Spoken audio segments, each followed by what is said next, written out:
بسم اللہ الرحمن الرحیم الحمد للہ عز وجل۔ ہم نور الازح پڑھ رہے ہیں۔ آج ہم انشاءاللہ عز وجل نور الازح سے مردار کے چمڑے اور اسی کی طرح دوسری چیزوں کے پاک کرنے کے تعلق سے پڑھیں گے۔ فصل فی طہارت جلود المیتۃ و نحوہا، یہ فصل ہے مردار کے چمڑے اور اسی کی طرح دوسری چیزوں کے طہارت کے بیان میں۔ فصل فی طہارت جلود المیتۃ و نحوہا، یہ فصل ہے مردار کے چمڑے اور اسی کی طرح چیزوں کی طہارت کے بیان میں۔ یطہر جلد المیتۃ بالدباغۃ الحقیقیۃ کالقرض، یطہر پاک ہوتا ہے، جلد المیتۃ مردار کا چمڑا، بالدباغۃ الحقیقیۃ دباغت حقیقیہ کے ذریعے سے، کالقرض جیسا کہ درخت سلم۔ دباغت کہتے ہیں یعنی چمڑے کو کچھ اس طرح کرتے ہیں، چمڑے پہ کچھ اس طرح عمل کرتے ہیں جس سے اس کا بدبو وغیرہ ختم ہو جاتا ہے، تو اسے کہتے ہیں دباغت۔ تو دباغت کی وجہ سے جو ہے چمڑا پاک ہو جاتا ہے۔ دباغت کی دو قسمیں ہیں، دباغت حقیقیہ، دباغت حکمیہ۔ تو پاک کرنے کے اعتبار سے تو دونوں کا حکم ایک ہی ہے، دونوں سے چمڑا پاک ہو جاتا ہے۔ لیکن اگر دباغت کے ذریعے سے، دباغت حقیقیہ ہو یا حکمیہ ہو، اس کے ذریعے سے چمڑے کو پاک کرنے کے بعد پھر چمڑے کو پانی وغیرہ میں ڈبو دیا جائے، اگر چمڑا پھر پانی وغیرہ میں گر جائے، پانی وغیرہ سے تر ہو جائے، اب چمڑا ناپاک ہوگا یا نہیں، اس بارے میں علماء کا الگ الگ قول ہے۔ دباغت حقیقیہ کے بارے میں تو سب کا اتفاق ہے کہ ناپاک نہیں ہوگا۔ اگر دباغت حقیقیہ سے چمڑے کو پاک کیا گیا ہے، اب چمڑا پانی میں گر گیا، اب چمڑے میں پانی لگ گیا، تو چمڑا ناپاک نہیں ہوگا۔ اگر دباغت حکمیہ کے ذریعے سے چمڑے کو پاک کیا گیا ہے، پھر چمڑا پانی میں گر گیا، چمڑے پہ پانی لگ گیا، چمڑا پانی پہ گر گیا، دھل گیا، تو اب یہ ناپاک ہوگا یا پاک رہے گا، اس کے بارے میں دو قول ہے۔ ایک قول یہ ہے کہ ناپاک ہو جائے گا، ایک قول یہ ہے کہ پاک ہو جائے گا، پاک رہے گا۔ صحیح قول یہ ہے کہ پاک رہے گا، دباغت کے بعد پھر ناپاک نہیں ہوگا۔ خیر، یطہر جلد المیتۃ بالدباغۃ الحقیقیۃ، مردار کا چمڑا دباغت حقیقیہ سے پاک ہوتا ہے، کالقرض جیسا کہ سلم کا درخت، سلم ایک درخت کا نام ہے، اس کے درخت سے چمڑے وغیرہ کی بدبو دور ہوتی ہے، اسے استعمال کرتے ہیں اس کے لیے۔ وبالحکمیۃ، اور دباغت حکمیہ سے بھی چمڑا پاک ہوتا ہے، یطہر جلد المیتۃ بالدباغۃ الحقیقیۃ وبالدباغۃ الحکمیۃ، اور دباغت حکمیہ سے بھی چمڑا پاک ہوتا ہے، کالتطریب جیسا کہ مٹی لپیٹنا، یعنی مٹی سے چمڑے وغیرہ کو لگا دیتے ہیں، اس سے چمڑے کی بدبو دور ہو جاتی ہے، ٹھیک ہے، تو اس کو کہتے ہیں تطریب۔ تطریب کا معنی ہے مٹی لگانا، کالتطریبی جیسا کہ مٹی لگانا، خاک آلودہ کرنا، مٹی لگانا، والتشمیشی، اور سورج پر سکھانا، دھوپ پر سکھانا، دھوپ پر سکھانے کی وجہ سے بھی چمڑے کی بدبو دور ہوتی ہے۔ تو یہ جو ہے یعنی چمڑے پر مٹی لگا دیا جائے یا چمڑے کو دھوپ پر رکھ دیا جائے اور اس کی بدبو وغیرہ دور ہو جائے، تو یہ دباغت حکمیہ کہلاتا ہے، ٹھیک ہے۔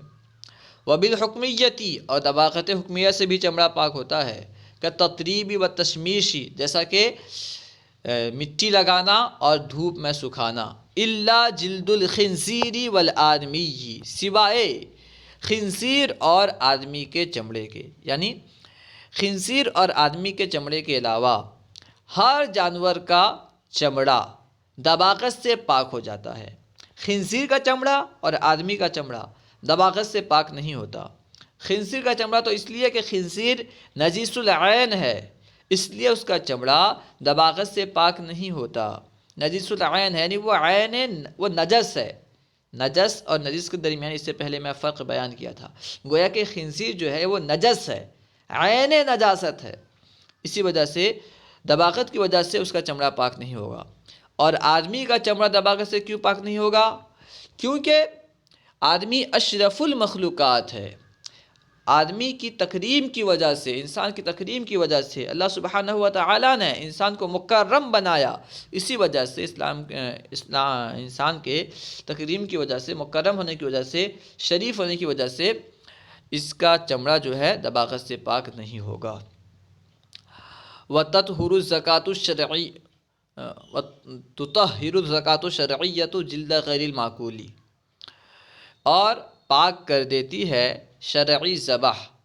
وَتُطَهِّرُ، ٹھیک ہے، اور پاک کر دیتی ہے الزَّكَاةُ الشَّرْعِيَّةُ یعنی شرعی ذبح. شرعی طور پر جس طرح ہم ذبح کرتے ہیں، ذبح شرعی جسے کہتے ہیں، تو ذبح شرعی پاک کر دیتا ہے جلدہ غیر المعقولی، غیر معقول کے چمڑے کو، یعنی ایسے جانور کے چمڑے کو جو نہیں کھایا جاتا. جو جانور نہیں کھایا جاتا، یعنی نہیں کھایا جاتا سے مراد جس کا کھانا اسلام میں حرام ہے، ایسے جانور کے چمڑے کو ذبح شرعی پاک کر دیتی ہے. یعنی وہ جانور جن کا کھانا حلال نہیں ہے، اگر انہیں شرعی طور پر ذبح کیا گیا تو ان کا چمڑا پاک ہو جاتا ہے. کیونکہ چمڑے میں جو بدبو وغیرہ ہوتی ہے عام طور پر خون کے رہنے کی وجہ سے ہوتی ہے. جب ذبح شرعی کیا جائے تو خون سب نکل جائے گا، تو اس کی وجہ سے وہ پاک ہو جائے گا. دیکھیے، پاک ہونا الگ ہے، حلال ہونا الگ ہے. یہاں پہ پاک ہونے کی بات چل رہی ہے، ٹھیک ہے، حلال کوئی نہیں کہہ رہا ہے یہاں پہ. تو طاہر الزکاۃ الشرعیۃ جلد غیر المعقولی، اور ذبح شرعی غیر معقول اللحم جانور کے جلد کو، چمڑے کو پاک کر دیتا ہے.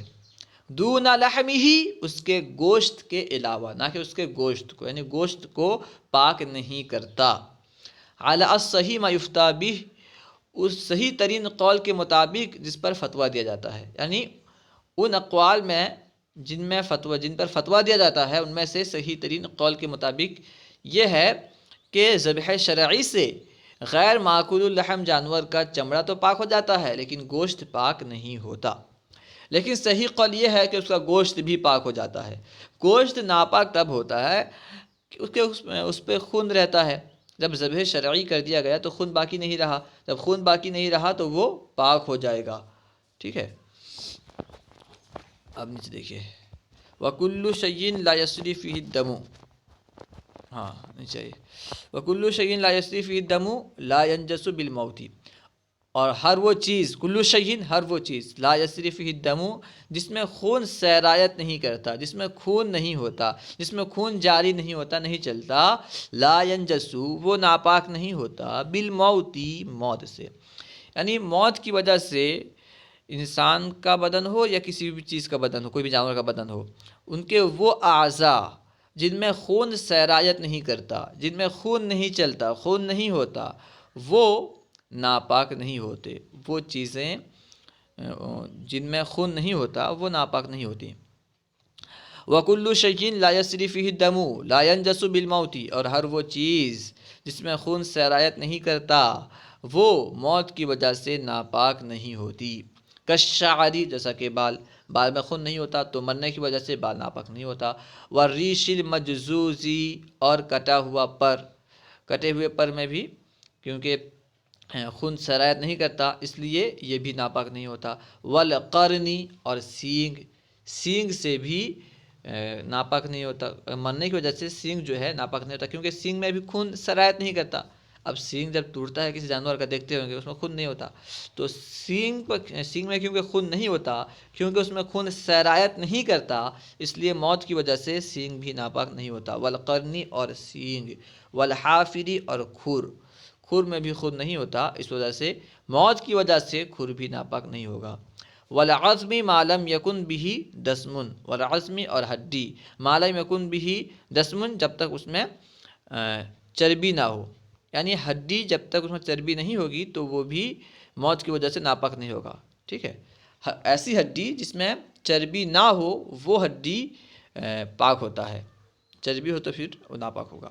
خیر، وَكُلُّ شَيْءٍ لَا يَسْرِي فِيهِ الدَّمُ لَا يَنْجَسُ بِالْمَوْتِ، اور ہر وہ چیز جس میں خون سرایت نہیں کرتی وہ موت سے ناپاک نہیں ہوتی. کالشعر، جیسا کہ بال. وَالرِّیشِ الْمَجْزُوزِ، اور کٹا ہوا پر. والقرن، اور سینگ. والحافر، اور کھر. والعظم ما لم یکن لہ دسم، اور ہڈی، ایسا ہڈی جس میں کہ چربی نہ ہو، دسمن کہتے ہیں چربی کو، والعظم ما لم یکن بھی دسمن، اور ہڈی جب تک کہ وہ اس کے ساتھ چربی نہ ہو، ما لم یکن جب تک کہ نہ ہو بھی اس کے ساتھ دسمن چربی، والعصب نجس فی الصحیح، اور عصب یعنی پٹھا نجس ناپاک ہے، فی الصحیح صحیح ترین قول کے مطابق، لیکن یہ صحیح ترین قول نہیں ہے، صحیح قول یہ ہے کہ پٹھا پاک ہے، ہاں چربی وغیرہ لگی ہے تو پھر ناپاک ہے۔ اس طرح ہڈی کا مسئلہ ہے، ہڈی کا حکم ہے، اس کا حکم بھی وہی ہے یعنی چربی لگی ہو تو ناپاک ہے، چربی نہیں لگی ہے، چربی وغیرہ نہیں ہے تو پاک ہے۔ والعصب نجیس فی الصحیح، اور پٹھا ناپاک ہے صحیح قول کے مطابق، یہ صاحب کتاب کا قول ہے۔ خیر، ونافذۃ المسک طاہرۃ کالمسک، اور مشک کی جگہ یعنی مشک دانی جہاں پہ مشک رہتی ہے، کستوری جہاں پہ رہتی ہے، ٹھیک ہے، کستوری دانی جہاں پہ کستوری رہتی ہے، طاہرۃ پاک ہے، کالمسک مشک کی طرح، جس طرح مشک پاک ہے، کستوری پاک ہے، اس طرح مشک رہنے کی جگہ جہاں پہ مشک رہتی ہے تو وہ بھی پاک ہے، یعنی کستوری جہاں پہ رہتی ہے وہ بھی پاک ہے۔ وَأَكْلُهُ حلال، اور اس کا کھانا حلال ہے، جہاں پہ کستوری رہتی ہے اس جگہ کا کھانا بھی حلال ہے۔ وَالزَّبَادُ طَاهِرٌ، اور زباد پاک ہے، زباد کستوری کی طرح ایک چیز ہے، خوشبو ہے جو کہ بلی کی طرح جانور سے نکلتا ہے۔ وَالزَّبَادُ طَاهِرٌ، اور زباد پاک ہے، تَصِيحُ صَلَاةُ مُتَطَيِّبٍ بِهِ، اور اس سے خوشبو لگانے والے کی نماز صحیح ہے، یعنی زباد کا خوشبو استعمال کرنے والے کی نماز صحیح ہے۔ جو بندہ زباد کو بطور خوشبو استعمال کیا اور نماز پڑھ رہا ہے تو اس کی نماز صحیح ہے، درست ہے۔ اللہ و رسولہ اعلم۔ اگر کوئی بات سمجھ میں نہ آئی ہو تو کمنٹ باکس میں سوال کریں، انشاءاللہ عز و جل ممکنہ صورت میں جواب دیا جائے گا۔ السلام علیکم ورحمۃ اللہ وبرکاتہ۔